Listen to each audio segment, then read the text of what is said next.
All right, guys. So this video is called The Dahvie Vanity Files by Repsion.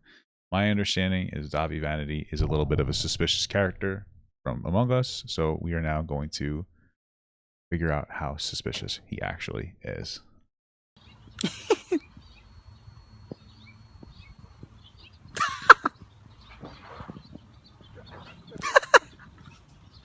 Wow. I could see why this person needed to be canceled. Holy moly. Gross stuff. Meow, meow, meow, meow, meow, meow, meow, meow, meow, meow, meow. What I like about meow, meow, meow, meow, meow, meow, meow, meow, meow, meow, meow. I am so thrilled. This game is like sunshine. Bro, this is giving me like magical cringe. Wow. But what's annoying is that people probably loved this. Oh my god. They're probably like, oh my god, this is so good. What the hell, dude? I am enjoying my delicious, tasty treat. Yeah. It is. It's so Delicious, tasty treat. What the fuck on? time for a dramatic reading of lyrics. On the one that you dread, I shred and get head straight at a hole with soul made a leg. You know what to say to forgive and forget, but regret what to say, I'm gonna paint them all red. Okay. Why do my lyrics sound like Dr. Seuss? It's my... Alright, like I get it, the guy's cringe. I don't really understand why we're like going on about this. Repsion probably used to love this guy back in the day. Now it looks really cringe because he's like some kind of a predator, I think. I don't know 100% yet. But it's like, what are we doing here? Oh, maybe he's just running the clock. He's just running the clock on the monetization, try to get that past that first 30 seconds. Party, we can have bananas. Bananas? Bananas. And we're gonna go no, bananas, because we love bananas. You want a banana? Here. It's my banana and I can love it if I want to. It's my banana even if I smack it with Mikey. It's my banana if I party with bananas. Alright, we just wrapped up Poison Apple. It's coming out spring break on March 8th. Get ready. Blood on the dance floor. Jeffree Star. We're back. Welcome to the Dahvie There we Vanity go. Files. It just so happens that this person blocked me over a year and a half ago when I announced publicly on social media that I was going to look into this guy and make a video. And within less than 10 minutes of me even saying that somehow, some way, I was blocked on all of the social media, including Instagram. So it just goes to show that this person is constantly on the lookout for anybody who talks about him in any capacity. The fact that I was blocked so quickly, so fast, by somebody who I've never actually interacted with. He is one of those people who is constantly looking on the internet to see anything negative said about him, and he goes out of his way to... I feel like most people, I mean, like, not excusing him, but most people do that, I think. A lot of people will just, like, look into the hate that they get on the internet. It's kind of like a normal phenomenon. block those people before they even the have a blocking chance part to reach out to him not normal. or try to attempt to talk to him. This is a fairly serious X-Files video because my goal here with today's video, and unlike all my other X-Files, today's video specifically is for two reasons. One, to bring awareness of this individual, and two, in hopes that anyone who comes across this video shares it with somebody else. There's a potential that they will see this video and they will not get hurt by this person. As far as I'm aware, over 15 different individuals who have been hurt by this man, and somehow, some way, he just hasn't been caught yet. But before we begin, special thanks to the sponsor of the channel today. You've heard of them before, Raycon. Raycon has created the everyday earbud, and they feel and they sound better than ever. I can't stress enough how comfortable these are to put Somebody went a little... /Repsion. You're gonna get 5th link down below in the description. I was doing it. I will just say, like, not to shit on it, but it's always a little bit weird when, I don't know, when you put like an advertisement in like a serious video. Maybe that's just me. That's probably just me being like a stupid asshole, actually, because he's obviously you got to make a living, so this is part of that. So, you know, I think I'm just being I'm being a stupid asshole about that. That's my bad. Well, Today, help support the channel. Alright, so here's what happened. I was doing an interview, and somebody went a little personal, and I took my microphone and I smacked on the head like this. I'm sorry, I've got anger issues. I can't help it. oh my, bro, it's so crazy, bro. Of course, first of all, I don't doubt he has anger issues. It's probably real. Second of all, for whatever reason, some young girls like think that that's hot or something. I don't know. I've talked to my wife about it. Like, what is it about guys with anger issues that you think is like so enjoyable? Like, what do you think? It's like, oh my god, he's so passionate. I don't understand it. I don't get it. I believe in every single one of you inside this room right now. Nice. We are not a fan base. We are a cult. Proud And if you know that we are a cult, then you know of it. Bro, what an incredible red flag. too much, and we can't tell you anymore. Around 2006 and 2007, Dahvie Vanity was a scene kid, which identified with obnoxiously bright colors, essentially creating what was known as the MySpace scene. I don't remember. Yes, thank God. We're getting in some. We're getting some emo slander in here. All right, bro. I like Repzion, right? Yes, Repzion. I get confused with Repzilla a little bit, only because they have a similar name. You know, and I'm racist against white people. Photos like this that were very, very common and popular back in the MySpace days. I was still a religious kid, so these types of things really scared me. But he was a hairstylist, and he was known for his crazy hairstyles, which evolved into him creating a band known as Blood on the Dance Floor. Now, this video is not a band origin story, but throughout the years, band members left and came in, because even all the way back in 2006, 2007, 2008, things were floating around in the air about the type of inappropriate stuff that he would say and how he would interact with fans who were underage. Let's be clear, this all is just a rumor that blew out of proportion back in 2009 of September. During the time I was 23. Basically, a girl accused me of rape. She took a rape kit, she failed the rape kit, and they proved my innocence. Would he fail the rape kit? Oh, okay. Oh, I guess I went to the... What? That was just a lot of words. I don't know how much of that would take seriously. Okay. I mean, I guess they went to the hospital and they got a kit. If anything, I mean, I don't know. Like, I'm not trying to be biased, but that's like she actually went to the hospital afterwards to get a kit. That usually people will be too afraid to get one. So if they actually did do that, I think it lends some credibility to the story. I'm not saying that's a fact, but like they're like, okay, he sexually assaulted me. I'm gonna go to the hospital and get a rape kit done, and they didn't find any like semen. That's what they tearing, I guess.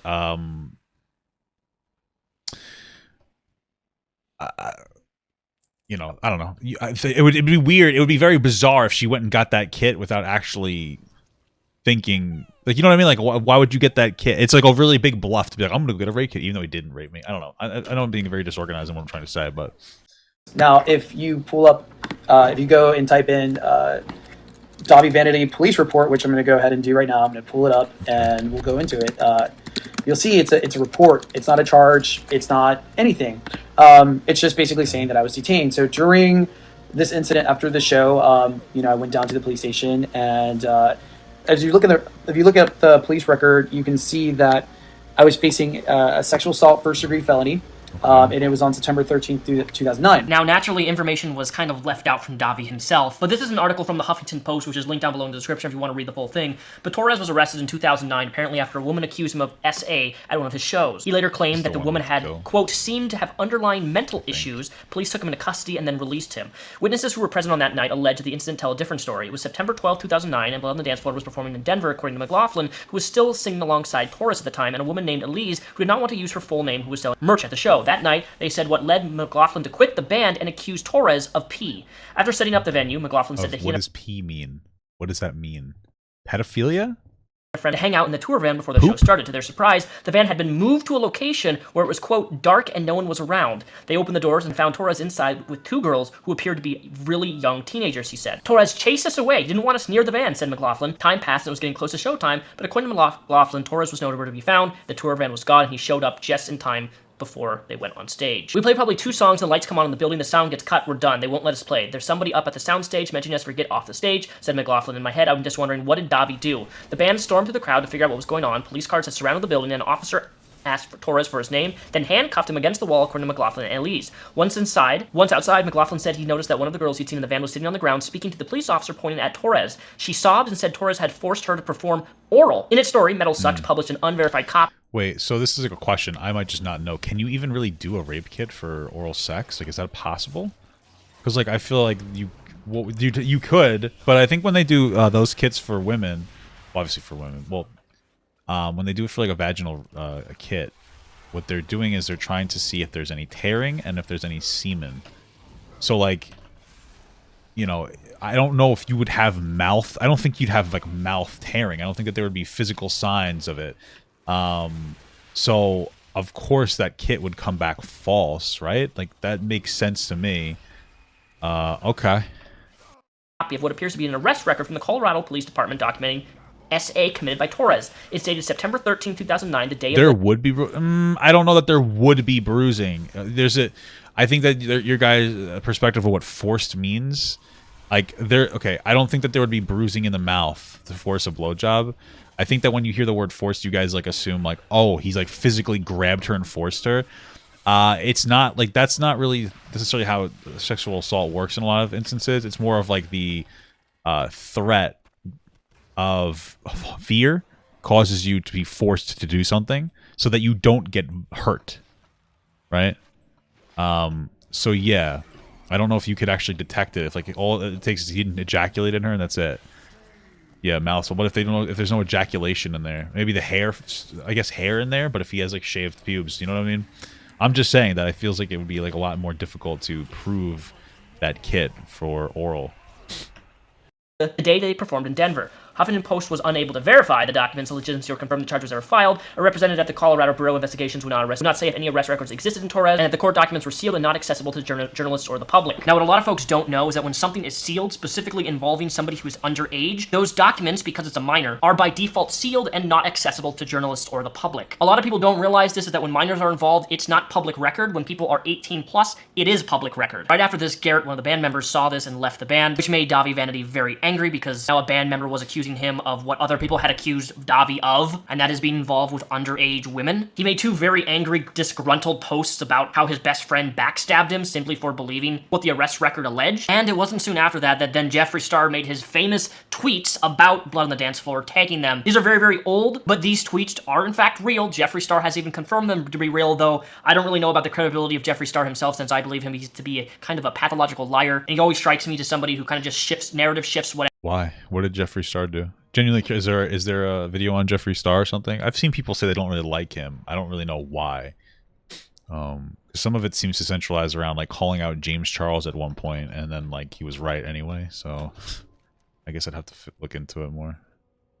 Whatever is more popular, whatever can get him more money. I don't know. He's just kind of a slimeball in my personal opinion, because he said these statements and then he went back on the statements and then he toured with him, Dahvie, after he said these things about him. It's weird. What you're about to see and hear. I wonder. Well, I don't know the specifics, but I wonder if the reason he toured with him after is that it got dismissed by the police. So he's like, "Oh, I guess you're innocent," or kind of a thing. I mean, I can understand why people would think that. Next is a compilation of multiple different interviews that I've compiled together and condensed down with information. So you can see this pattern of behavior clear and simple. The Dahvie Vanity has one type of goal: to seclude and go after women who are struggling from a broken home and who are vulnerable, by using his music, but also his influence to appeal to this peace and love, acceptance. We're a community. We are a cult-like mentality to make women feel wanted, to feel that they're included in this tight-knit, sane community. Spiritual, and sort of give them the power. What the fuck is wrong and with give them the this guy? strength to face their obstacles every single day with love.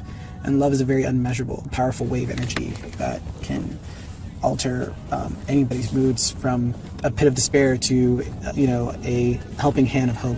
Should have been called like Love on the Dance Floor, because it's just like, our music is really about love, whether it's making love or expressing love or shoving love down your throat. It's just... Despite them having a troubled background, it's the perfect place for him not only to manipulate, control, but get away with crimes. So we go out to his car. It's like this big Tahoe.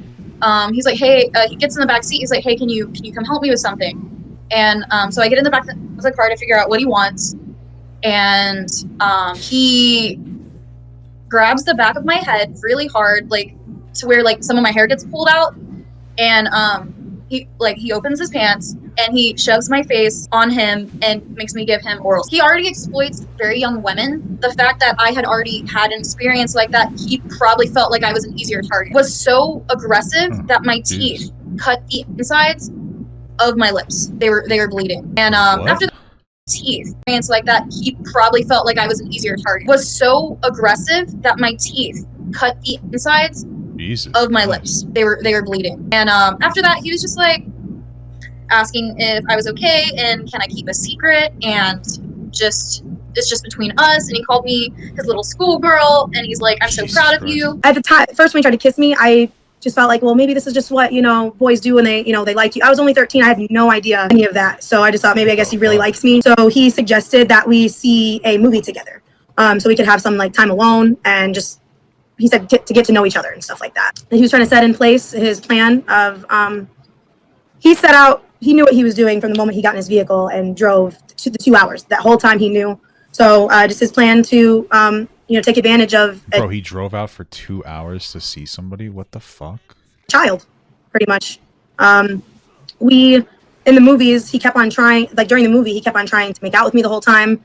There was a point where he actually tried to take my hand and put it down his pants, saying like sorry. I just felt like I felt like I didn't want to disappoint him because he seemed so aggressive and so like irritated that I didn't want to do that. You know, I was only 13 years old. Nobody should be in that situation, but as a child, I was not equipped to deal with that at all. Well, once we came out of the movies, it was dark. And I didn't think about this when he parked his vehicle. He parked behind the movie theaters, and he parked near a dumpster and a tree that hung over. So by the time that the movie was finished, we had to walk through this tunnel, which was kind of secluded, and then to the back of the movie theater, which was nobody was there. And his vehicle was then parked in even a more secluded space. So as we approached his car, we got in, and I was just thinking, you know, like, we're going to go to my friend's house, like, he's going to drop me off. And he proceeded to, he proceeded to expose himself and try to make me give him oral. And pretty much was threatening that how you can get home, you know, because 10 o'clock at night, you know, I didn't drive 2 hours for this. And yeah, I was put in that position because I didn't know how to remove myself at the time and I didn't have the confidence to do so. I was sitting down in this little chair, facing like a mirror, and he was, you know, messing with my hair, and he was cutting my hair, and he started grinding he just started grinding on my shoulder. And I was like, oh, maybe I'm in his way. So I start, you know, lowering my shoulder a little bit so, you know, I can get out of his way, but it became more prominent, and I started getting a little uncomfortable. The next thing he did was it was just so fast. It was like 0 to 100. And he, with the shears still in his hand, he just grabbed my head and forcefully, like, I didn't even see him pull his pants, like open his pants, pull anything out. It was the next thing I know, my mouth is on his penis and he's forcing me to give him oral. This is in the middle of getting extensions and a haircut out of the blue. I was so shocked. It was like, when you're playing Call. He was giving her like a haircut and he did that. What the fuck? What the fuck? Jesus Christ. Call of Duty, and there's like a flashbang that goes off and it kind of just like mutes you, and you're just like in this daze and this shock. You know, I like couldn't hear anything. I felt very, very numb.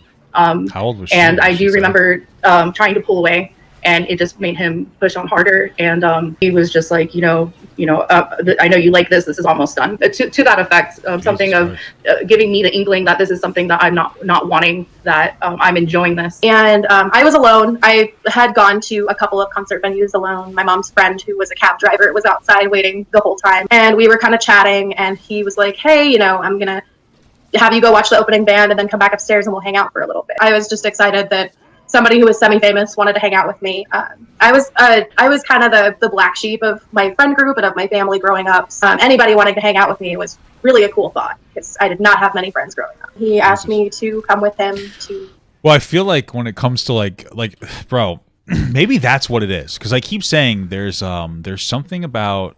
Where's my mouse? There's something about like emo guys that's so disgusting and predatory. Like, we constantly are seeing like emo guys. Like, they're the same as like fucking male feminists. They seem to use their position to like harm people. Like take advantage of groups of people. It's so interesting because like I've been trying to figure out what it is, and I think I figured it out. Like, people who tend to be emo, they tend to be people who are expressing themselves in like a different way, maybe for attention in some capacity. And that's not like a negative. I'm not like criticizing people who do that, even though emos are worse than furries. No, but like, I imagine that a lot of young people who identify with being emo, it's like identifying with being the outcast. I think that's what emo like is. It's like the outcast, and I think that's why it's so easy to predatorize people in that community, because it's like a lot of people who are identifying as like a fucking outcast. And then like you get to be like, oh look, I'm a guy, hey guy, you know, that's fucking crazy, dude. The bathroom, and we went to the bathroom, and he started to kiss me, which at the time I didn't think much of. I didn't really kiss back for a few minutes until, you know, I was like, okay, this is really happening right now. But then it turned into forced oral, and after that, I'd actually lost a chunk of hair that night. My mom made a comment about how I had a giant knot in the back of my head and half my ponytail was ripping. He was pulling my hair. I had my hair. He put my hair in a ponytail and was pulling on it. Afterwards, he gave me a t-shirt and told me to change my shirt so there was no evidence. And Jesus. He left. And so he just like fucking raped this girl in the mouth and then like just came on her shirt and gave her a new shirt, and like, Jesus Christ, what the fuck? This guy's a real piece of shit. Hung out in the bathroom for a few minutes, and I texted a couple friends, and I went downstairs and I watched the rest of the show. I was 11 years old. Starstruck, I mean, ecstatic. I was so happy I finally got to meet him in serious and total. I was 15 or 16 years old, and I had lost a significant amount of weight. And so I basically was, you know, turning into a woman. I was not a woman yet. I was still a girl, obviously. I went to one of his shows. I never missed one. And I woke up that next day to a message from him on Facebook asking me what I was doing that day. I looked really good at the concert, and he wants to hang out with me because he had a day off. How big were these? Were these like smaller concerts at the time where like he could identify these people? Like how is that? How does that work? Or did he get her Facebook or whatever? Jesus fuck. In Denver, he was asking me all these weird questions. He was being very vague and like cryptic, telling me that he's going to miss me so much because he's not going to see me for, you know, an indefinite period of time, and we needed to end that night on a good note. He ended up kissing me that night during the movie. I mean, I swear I probably did not watch a single minute of that movie because he was just all over me. So I didn't stop it, and I was actually very excited after he kissed me that night. And oh, mind you, this was my first kiss ever. He was like, let's go to a Denny's or, you know, some 24-hour place where we can hang out. And I just kept telling him no, and come on, let me just see how far this hotel is from you. So he got my address. I had already done my nightly routine. I was in my pajamas in bed, and so I live in the basement. My signal is pretty bad on my cell phone, and he kept telling me that I was breaking up, so I had to go outside. And to my surprise, he was outside of my house when I went outside in shock. I didn't know what his plans were. We didn't have a set plan. I didn't know why he wanted to hang out because I live in a, you know, it's a very small town away from the city. There's nowhere to do anything around here. And he said, let's just hang out in the van. I was like, okay, Jesus you know, in my Christ. pajamas, no makeup on, nothing, because I wanted to go to bed. He pulled the same thing that he did at the movie theater, pretty much just telling me that he's going to miss me so much and asking me if I'm going to miss him, and we need to end this on a better note, like we have unfinished business. And I still didn't really know what he meant. So I did end up giving him oral, and he was very, very violent. And I mean, I was bleeding. He was ripping my hair out. He wouldn't let me breathe. It was my first ever experience like Jesus that ever. Christ. Yeah, and it definitely, it haunts me sometimes, but I also feel like it's something that I have repressed, and I haven't really had the chance to talk about it or deal with it. But for being my first experience, it definitely warped my perception of, you know, what intimacy should be, and it has followed me into adulthood, definitely. I thought it was. I mean, I can't lie. Jesus fucking Christ. How many of these girls are there? What the fuck? How did this guy not get caught at all? Jesus. He seems to have this pattern of liking to obviously take advantage of like children and then be super aggressive though. I don't really, it's fucking insane. At that time, I was like, oh, that's cool, you know, like he wants to like come get me himself. I didn't see anything wrong with that, but it got weird when he called me because he didn't want to speak to my mom. Bro, so like apparently that's another trend as well, where he'll get them to do this with them. And I was telling you guys before that like part of because a lot of sexual, so this is not an instance of that from what it sounds like. Part of sexual assault culture, I guess you'd call it, is like women just not feeling comfortable to say no, even if a guy is not like trying to assault them. It's them unintentionally putting them in situations where they feel like they can't like accurately consent. And one of those things I talk about a lot is like, you know, the picking somebody up from their house can potentially rob them of the ability to just like leave if they want to, and how, you know, of course you're going to get to a relationship where you're going to start doing that, but for men, you know, try not to engage in that because there's a lot of power in your hands. And for women, like maybe try to go by yourself or drive yourself and create situations like that. Obviously these are kids, so they're not going to be able to take that advice. But like just in general, it's very interesting that he actively, like there's some people who are just trying to be like chivalrous, like, oh, let's pick you up. But he's actively trying to use that in order to put them in a situation where they feel they cannot escape. It's fucked up.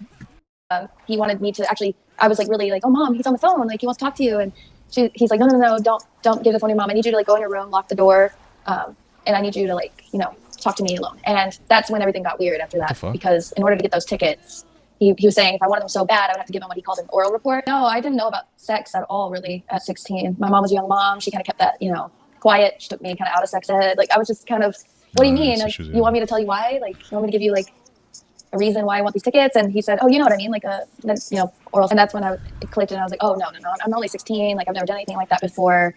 And he couldn't really take no as an answer, but he was very good at convincing you, like it's awesome, it's amazing, it's something like, you know, you've never experienced it before. Can you believe you get to experience it with me? Like someone you look up to.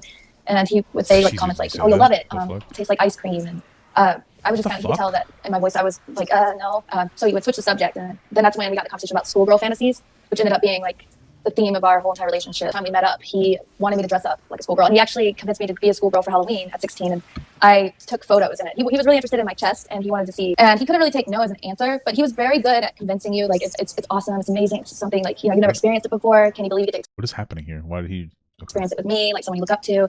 And he would say like comments like, "Oh, you'll love it. Oh, you know what I mean? Like I didn't know better. I just, this was new to me. This is the first guy I ever did anything like this with. I mean, he knows he's a predator. He's told me that he's attracted to younger girls.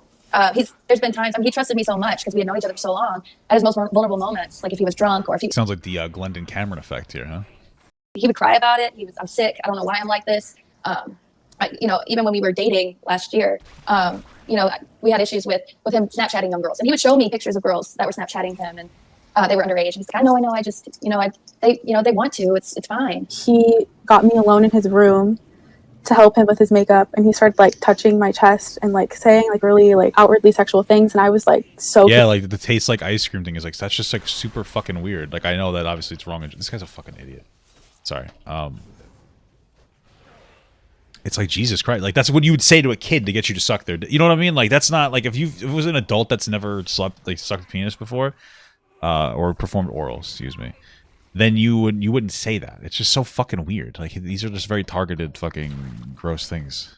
confused because that was never the way our friendship went. And then he texted me to follow him later on. So we were ready to go. And I followed him inside, and he like pushed me down on an office chair in his room, and he like forced my head into his crotch and just kind of forced me to perform oral with no consent or option. He told me, don't ever tell anyone what happened. I'll kill you. And I was shocked. And I was like, I asked him, have you been wanting to do that since you met me? And he said, yes, of course. And I said, I was 12 when we met. He goes, yeah, I know. Now, a lot of people don't talk about the whole Jay Von McRoe incident, which right when he turned 18, Dahvie Vanity hired him into his band, considering that a lot of people had left and they didn't want any association with him at this point. But what's so scary about the situation is Dahvie took a male fan of his right when he turned 18, got him suckered into his environment, and basically was playing the whole string puppet maneuver, controlling not only his finances, paying for everything, isolating him from all of his friends and family. Yeah. And anyone who would speak negatively of Dahvie himself, to the point that eventually Jay Von had to make a statement on Dahvie Vanity publicly and officially pulled away from his manipulation and control. But he personally felt that when your fan base is made of teens, these are usually subjects you want to avoid, considering most of Dahvie's music was very, very sexual. When he joined at 18, he didn't feel that inappropriate about it, but until he became older, it felt very pervert singing these types of songs to kids. You know, he does have a point. When your audience is primarily ages like 10 to 15 years of age, and the content that you're making and the comments that you make are almost all inherently sexual towards underage and minors. Red flag alert, that's not normal. And one of the things that a lot of people don't talk about is that when you have somebody who is almost 30 years old, you know, making music for young 15-year-old girls, these young girls like look up to this dude. They're striving for attention to it. Well, yeah, man, this is something that a lot of people get comfortable talking about, but like young girls like the attention of older men. And that's not a justifier for older men taking advantage of or sleeping with young girls, because it's never appropriate. But that's the thing, and it's something that like younger girls tend to like older guys, and a lot of times they want to like date them or do something. They think that it makes them seem mature and cool and this, that, and the other thing. And it's your obviously responsibility as an older person to not allow that attention to happen. But it can be very easy for people to lean into that and be like, well, they like it, so I'm going to give it to them. But, like, it's just not appropriate. It's fucking disgusting. Like, obviously, when you're that young, you don't have the ability to accurately consent properly. Like, you might be willing to do something, but, like, willingness doesn't equal consent. You know, there's a reason that we've decided that kids are too fucking stupid and underdeveloped to be able to make these decisions. It's very easy to manipulate people into doing things for you in these scenarios.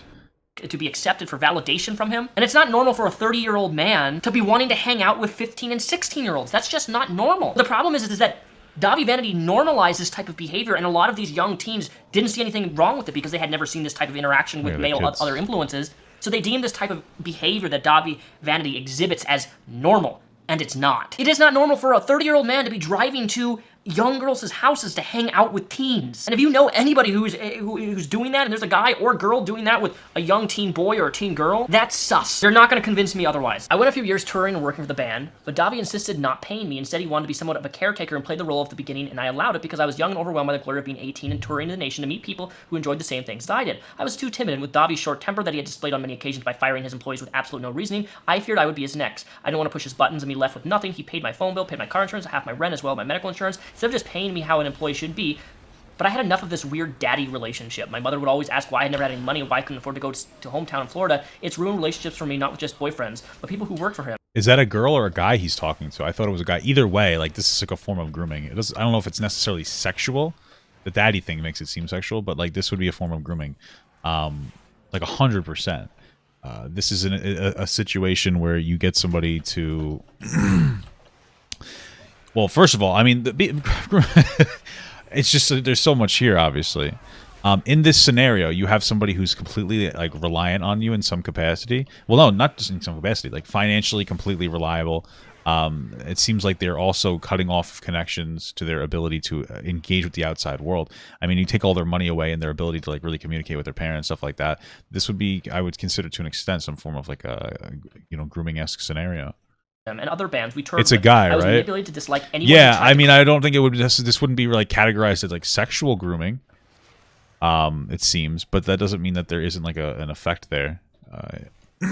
Called Dahvie Vanity out. At some point, a few years into the band's career, I had a long talk with him about maybe just paying me so he didn't have to take care of me all the time. He gave in and put me in a retainer that was mostly late or incompatible with our agreement. Instead, he kept me under his thumb so as to make sure I couldn't leave and was as codependent on our relationship. The band had a manager. He became responsible for paying me, and it lasted almost a year until the manager was fired. There was times that I literally had nothing yet. Dahvie was spending lavishly on ridiculous novelties, custom-made clothing, and flying random girls to stay and live with us. I finally started to work independently after getting, quote, getting permission from Dahvie in late 2014. I'd gotten sick, and for a shortly while after I was diagnosed with HIV, I needed to get medication and medical help started. Yet there was a tour that was booked as the band. He just kept pushing in my face that we couldn't afford to cancel the tour, and that any medical help that I need, we just have to wait until we came back from my treatment. He couldn't afford the tour because the extreme $60,000 in debt Dahvie had put himself in. I agreed against my better judgment to go on tour and was dragged all through the country sick as a dog and waited out. The tour was a total bust. Attendance was low. Everything was rushed. Dates were canceled. When I got home, I immediately got treatment, and after a few months had passed and a new health routine, I was back to myself. Dahvie paid me $1,000 to write all the material in less than a 2-week period. It was just too much work for too little money, and after what happened with the last tour and general feeling of being taken advantage of by Dahvie for a long time, I left the band. I needed a new life. I couldn't live in this situation anymore. I had nowhere to go. He knew that, so he took advantage of that. Couldn't take it away any longer. So I left. Recently, Dahvie opted to continue the tour as Blood on the Dance Floor, still selling merch with my name and face on it, singing my name onto posters I've never seen or touched, and obviously still playing music I wrote for him. On top of not being paid for any of this merch sales and my likeness, he's now saying that he's out on stage, performing in my honor, obviously trying to capitalize on my own illness, as he referred to his fans. It's so insensitive and unnecessary. I've been through hell and back, still fighting, being mocked by him as some kind of cruel joke. At this point, nobody should be working for Dahvie Vanity, and if you're friends with this scumbag, there's something seriously wrong with you. Hello, my name is Jesus. Yeah, this would definitely be my friend. Look at this thing. I wouldn't even be. This person could be a fucking this could be Mother Teresa. I still wouldn't be this fucking person's friend. Look at that. They look like a fucking idiot. No offense to people who are emo, but full offense, bro. What the fuck? I mean, this is just a walking red flag to me. 100%. And it's a good thing I feel that way because I'm right. David Torres. I am the lead singer of Blood on the Dance Floor. I'm here to address the accusations that are made against me. Of course, I'm not here to make accusations about anybody else. This is just to add clarity to all the accusations and bullshit people have made of me. Accusations? What is so he, the awful what rumors saying? began back in 2009. He's saying acquisitions? What is he saying? Played a show, and after the show, I had relations with a woman. And after I had relations with a woman, she seemed to have underlying mental issues. Okay. Next thing you know, I'm being arrested by police. I go down to the police station. Bro, oh, dude, this is such a scummy thing to do. Holy fuck. It's so interesting that like he will go after a person that might have they may or may not have an underlying mental issue, but he goes after somebody who has like an underlying mental issue, and then the second that they do something, it's like, well, you're just fucking crazy. Like that's horribly predatory. That's disgusting shit that people do. It's fucking incredible. Jesus Christ. Oh, underlying mental, like, it's fucking it's like the next level, because then it's that like incredible gaslight. I mean, already there are issues where men will sexually assault women and they'll get blamed for it from like a societal perspective. Oh my god. My wife says, okay, Vosh. Jesus. But then you add this additional layer of like taking advantage of them for their mental health, and then like, dude, some people could like, you could legitimately gaslight some people depending on what their issue might be. You could potentially, you know, get them to actually think that they did something in the wrong, even if they're like mentally, we'll say, capable, for lack of a better term. Shit's fucked up. My side of the story, she takes a rape kit, she fails a rape kit, they prove my innocence. I was never charged with a crime. You can look up my name on public records, Jesus David Torres. You can see I was never charged as a sex offender or any of that stuff, but yet people threw in their accusations and they made their rumors and blogs, and the next thing you know, I'm public enemy number one. So after all this drama went down, of course, hey, let's jump on the bandwagon, let's make accusations against Blood on the Dance Floor. In the case of the girl that with the You Dungu video. Obviously, this was a teenager with mental issues who posted online. So at that point, we're just like, what the hell's going on? Like, there was never any legal accusations. There was never any court dates. There was nothing. You can't find any records of it because it never happened, folks. No matter what people blogged about or whatnot, it was clearly nonsense. So you might want to add a reminder to everyone that there is a parental warning advisory when you purchase the album. So there is a warning. This music is not intended for children. What is he saying? Like, why is he saying it? I don't understand. He's saying that there's a parental warning advisory. Why does that matter to him sexually assaulting somebody? Like, what's the point of what he's saying? I mean, I do understand also. It's so fucking weird. You can make content towards kids and like still have like advisory warnings. But I guess that would be the parents' responsibility to do it correctly. But either way, it's like irrelevant. Children. It is for audience that are mature, that are 18 and older. Now, if somebody younger listens to it, that's not our fault. That's their choice to listen to it. And it's not that we purposely or secretly... Yeah, and then if I see a 13-year-old at my concert, like basically because I said it was for kids like 12 and under, that or 12 or 18 and older, that means that I can fuck them because how am I supposed to know? Like, what is his argument here? Music towards a younger audience. We actually gear music for an older audience, so that doesn't really make any sense. Because a lot of older people love this aesthetic you've got going on there. Incredible stuff. The point is that just because I write a song called Yoho and it's about a pirate doesn't make me a real life fucking pirate. If you do see somebody defaming me, please do not respond with hatred. Respond with wisdom. That's the message to all of this. I hope that I've enlightened people and that I've guided people in the How many stupid fucking children fell for that? Oh my god, Dahvie, you're so fucking brave. Respond with wisdom. You're so deep. You're so above all of this pressure. You're such a good guy. Let me show you my 13-year-old pussy on Snapchat, please. Please. Bro, it's fucking crazy. Direction. Take care. Thank you for your time. Peace. Dahvie Vanity's response here is a blatant contradiction because his shows, for those of you who don't know, were all ages shows. All ages. You cannot have why are you quoting it? Okay. An all ages show and then pretend to pander to only 18 plus. And it's very clearly, if you do some digging on the internet and watch old footage and band tour music and all that stuff, that these people are not 18. In fact, a lot of the people who have spoken out against Dahvie Vanity on their experiences and what he did to them and forced them to do and participate in were all under the age of 18. All right, I just got here to Vegas. Almost ran over a hooker. And, let's get a little naughty. Let's get a little naughty. In the city, I got my horns out. I'm horny.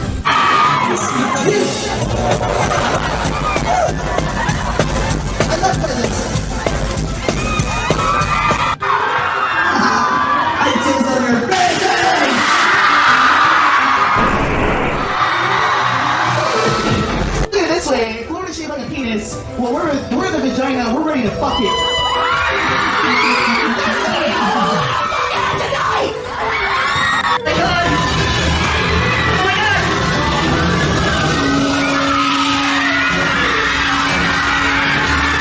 Is he like fucking his own asshole with something? What the fuck was that? I'm so confused. You want to kiss them? Come here. Come here, I dare you. I double dare you. What was that? No! I want to see a circle pit. We're gonna fuck. Are you ready to fuck? Let's give these people a big dick. None of this would be possible. So thank you. Yes. Oh my god. Yes. Give me your applause right now. Give it to them. Give me all your applause. I want them all. Give me your applause right now. I want your applause. You see this thing? Give it to me right the fuck now. Don't be a prude. Don't be a prude. Give me. Is this a? Oh, dude, I just rewinded it. Doesn't make. Give me your applause right now. Give it to them. Give me all your applause. I want them all. Give me your applause right now. I want your applause. You see this thing? Give it to me right the fuck now. Sounds like Final Fantasy. Is he just playing Final Fantasy music through that whole thing? Like, what the fuck? Don't be a prude. Don't be a prude. Give me that Hello Kitty. Give me that Hello Kitty. I want it. Bring it. You're entitled to inform your opinion, but you're not entitled to be ignorant. There's been an incident where I asked for bras on stage. Now, this was during a show, and I basically said, hey, throw your bras on stage or whatever. You know, at the time, I was really influenced by bands like All Time Low and Blink-182, who do this in all their shows. If you ever go to a Blink-182 show or if you go to an All Time Low show. I actually toured Warped Tour with All Time Low. So, of course, you know, Did any of the people at the concert even have bras? Like, were they even old enough to wear a bra? Like, I'm confused. What the fuck? This is crazy shit. I was drunk. I was high one night. I'm saying some stupid shit on stage. I admit my wrong. I did it. I asked for bras on stage. Was that the best thing for me to do? No, that was a very shitty thing for me to do. It was terrible. And I'm still suffering from that. Let me make. he's suffering from it, bro. Oh my god. If this was a one-off scenario, then like sure, I get what he's saying. But oh my god, this is a fucking like this is just a trend of just like fucking predatory behavior. Is this guy fucking stupid? This is just a trend of predatory behavior. And it's like, oh, I'm still the victim of I'm the victim of me being a fucking predator. What a fucking hot take. Holy shit. What a fucking hot take. This motherfucker just said he's the victim of him being a predator. Like, how about you just don't try to fuck kids, dude? You wouldn't have to worry about these problems. It's fucking crazy. This clear to everybody. When I was asking for those bras on stage, I was asking that from mature women, older women. Yeah, I wasn't asking it from teenagers or any of that crazy shit. The thing I saw on the Truth About Dahvie Vanity blog. I mean, that's quite literally false because you did ask for them from them. You know, I mean, if you know that there's a ton of young people at your show, you should act more, appropriate. Jesus Christ. Where someone was saying I was sending a nude photo to an underage girl. Let's make this loud and clear. The photo I sent of me covering up my private parts was a girl named Tiffany Davis. The girl at the time was 18. It was just her 18th birthday. Yeah, that's pretty close. Well, it's a little bit weird. Okay, so what he said is he was covering up his privates, which means that it was a sexual picture. Like that's what that sounds like to me. My privates were covered. It's like, okay, you were covered. Like it sounds like would you put your fucking hand over your balls or something? You know what I'm saying? That being said, like it's also incredibly suspicious that the person had just turned 18. Because that means that you had a dialogue with them before that. And it sounds like he met girls that were like really young and then would talk to them for years. So like how long was he talking to this girl before she just turned 18? You know what I mean? Like what the fuck? We're talking to her for like, it doesn't even matter. You shouldn't even talk. How old was he at the time? It's just fucking disgusting. Went from 17 to 18. I sent her that image. It wasn't my dick. It was just me covering up my private parts. It was just a provocative picture. Yeah, I mean, that's still bad. I don't want to tell you, but okay. However, you know what? She was 18. I mean, it's not illegal. I understand that, but like, it's just like it lends to just a pattern of behavior. It lends to just like a fucking consistent pattern of behavior here. It's fucking disgusting. And people don't even know that. Now, do I make music for kids or teenagers? No. I never asked for kids to come to my show or do that. Clearly, there's a parental advisory warning on my CDs. Well, obviously, you never asked for kids to come. You just rape them until you come. You fucking slime piece of shit. And I gear my music towards 18-year-olds and up.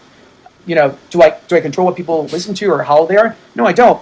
To be honest with you, like when I play sexting, I can't look at people in the face or look at them in the eye if they're younger because it's just weird. How virtuous. Oh, you get uncomfortable when talk about sex to children? Wow, what a virtuous thing. That's fucking normal, okay? Do I gear my music towards a younger audience? No, I don't. And I can't help who listens to my music or who comes to our shows. 100%. No one's ever complained about us on the shows that it's ever been a dangerous environment or anything like that. Everyone feels safe. And we love seeing parents come to the show. We hang out with our parents. Oh, that's incredible. Dude, this guy's a real piece of shit. So, like, that's probably true. They do probably create an environment that feels somewhat safe, right? Because that's how it starts. If you've noticed, like, every single, like, one of these women's experience was that, like, he was, like, really, it seemed to be, like, he was, like, really nice, and, like, he befriended me, and I needed a friend, and I didn't have a great relationship with my parents, and this, and that, and everything else. And then what's the next thing? Then he got me in private, and then he fucking, like, forced me, like, my his penis in my mouth. Yeah, no shit. No fucking shit. You might have fostered, like, a safe environment. Safe. Because you're trying to create an environment where people can trust you, even though they shouldn't be trusting you. That's your entire, like, thing. That's wildly different. Jesus, fuck. Oh, fuck, I'm gonna get feared. Parents, in fact, I had some drinks with the parents at the bar, and we, kick shit and just talk. But, I even check IDs. Literally, any person I hang out with after a show, I check their ID. If they're not 18 and up, then I fuck them. I hang out with them. If they're younger than 18, I'm like, bye, Felicia. You, Dahvie, have never acknowledged Jessie Slaughter outside of you mocking her, aka Damien, or Diana, the original person who made a report against you, and then when the parent found out, demanded that you cut contact with her and that she'll drop the charges made against you, which I still can't comprehend why you would drop charges against someone simply for them cutting contact with your daughter. I don't care if somebody cut contact. The fact that you participated in trying to groom or inappropriately engage with a minor, a 15 or 16-year-old girl when you're almost 10 plus years older than them, just because there's no legal record of something doesn't mean that things didn't happen. I really think it's all coincidence that all these people have the same story that almost are all identical. If you taking somebody back, getting them alone, forcing your fingers, or forcing them to do some sort of oral, gripping their hair. There's too much of a consistent pattern in every single case. It's just like with Bill Cosby and the whole giving them alcohol and spiking their drink. When you hear this thing so many times by so many people. Now, link down below in the description, I do have resources if you are struggling with something to this level of degree. If you have been SA'd in any context, please call that number. If you are struggling with mental health related issues because of your experience with this man or other, there are resources linked down below in the description for you. But I need to be really clear that this man is a predator, and that's not something I say often publicly about anyone. I didn't include every single survivor of who he has affected, because as of right now, there's over 20 plus women who have stepped forward with their experience on Dahvie Vanity, and that number is in fact growing. He now secretly resides on TikTok and Instagram doing live streams. You know, I see a lot of people that use my name for negativity and for awful things. Fuck those people. He's still dressing like that? Wow, that's not a red flag at all. Incredible. You know, we need to start using use my name for something good. And importantly, this is more than like you. I mean, the good part of your name is to call this person like a scumbag. Stay away from this person. He's a fucking disgusting predator. Than me. This isn't about me. This is about helping other people, and of course, you know, doing something that I believe in, that I love, and wearing things that I love and I adore. So, you know, I'm just tired of wearing like things that I want to wear. Like I want to pick out what I want to wear and do what I want to wear and represent a good cause and do something bigger than me, because you know, what does that mean? Despite all the negativity that people say about my name or anything, I actually want to do something that is that's a positive cause and something big. Well, this guy needs to work on doing neutral causes, right? Because like you could say it's positive to not fuck kids, but which one is it? That's a neutral thing, right? Because it's like that's expected. So you could start off by doing neutral things, not trying to fucking rape children. Would be a really good start. I think that's actually a really good start. And then you could start doing positive things, like, you know, maybe killing yourself. Those things would be potentially Now, that's a joke for context, guys. So, like, relax. But, you know, there's things that you could do. Bigger than who I am. It's fuck ego. Fuck narcissism. Fuck all that bullshit. You know, I wear my vanity like my armor, but I want to do something that helps others. You know, like if my life can affect a million people in a positive way, then I feel like then my life is worth it. One badge away. Sylvia Crow, 97 MVP. Thank you, Sylvia. You are awesome. All right, guys, we reached our goal. All right, here we go. With you, and all the things you do, you know you carry me through. I'm love struck. I was living in hell till you cast your spell. So in love with you. Jesus fucking Christ. How do people pay money on Instagram, TikTok, for him to play a song? This is dreadful. This is atrocious. I have permanent ear damage. Your popularity is dwindling. You're now a 40-year-old man on TikTok and Instagram attempting to appeal of what few left of your audience that you have. Now, I found this TikTok account, which I believe to be his main new TikTok account, but he had 2 TikToks on there that were very, very quickly deleted, primarily because the like ratio had, I saw this before I was even able to take a screenshot, but it had about 200 likes, but over 1,000 comments, which is a huge ratio to like and comment ratio on TikTok. That's actually a huge thing. You don't see that very often, of a bunch of kids technically bullying him, if you want to call it that, really calling him names and all sorts of things and linking the articles and all that stuff, and then he removed it. So as of right now, his TikToks are gone, but every once in a while he just kind of creeps out of nowhere, then kind of runs away, creeps out of nowhere, runs away again. Allegedly, there's an FBI case involvement with Dahvie Vanity ongoing, or so I've heard. I haven't been able to confirm that 100%. All I can really hope is that that's really ongoing and that maybe perhaps something can happen down the line of him giving caught, considering that his own ex-girlfriend even admits that this type of behavior that he exhibits is normal. Jesus Christ. Well, that's fucking crazy, dude. What a piece of shit. Thank God he's falling off, but it's incredible how justice has been done. Thank you so much for watching, guys, and another special shout out to all my Patreon and Twitch subs. If you'd like to support this channel further than you already have by just watching the video alone, go down in the links below where you can sub on my Patreon, which will allow you to get your name on this beautiful black wall. Or you can go to the Twitch page and you can actually use a free Amazon Prime sub, if you have Amazon Prime, to subscribe. Thank you very much, guys. Take care.